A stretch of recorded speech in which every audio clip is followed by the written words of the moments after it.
Bonjour à tous, ravi de vous retrouver pour le flash de 10 h sur la télévision du Burkina.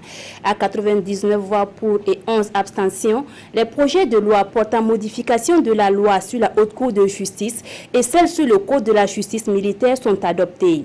Pour le ministre René Bagoro, c'est une grande avancée car cela va permettre de mieux promouvoir les droits humains. Les votes de ces deux lois mettent fin à la session extraordinaire de l'Assemblée nationale. Et ce sont au total 6 projets de loi qui ont été adoptés en 15 jours.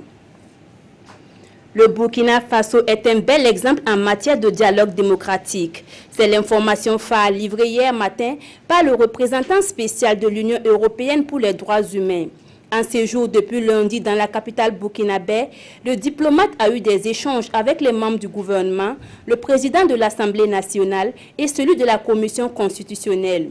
Un mécanisme de coopération et de consultation qui lui ont permis de relever les défis en matière de droits humains. La nationale des Jeux de hasard a 50 ans. Un jubilé d'or que la LONABÉ entend marquer d'une pierre blanche. 50 ans au service du développement économique du Burkina Faso.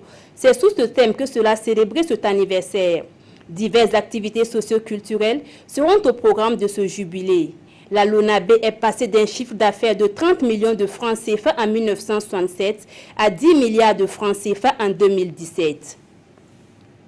Des habitants du nord de l'Ouganda ont signalé des raids lancés ces derniers jours par des hommes portant des uniformes militaires sud-soudanais. Des hommes armés ont également tenté d'enlever des réfugiés et ont emporté 108 bovins.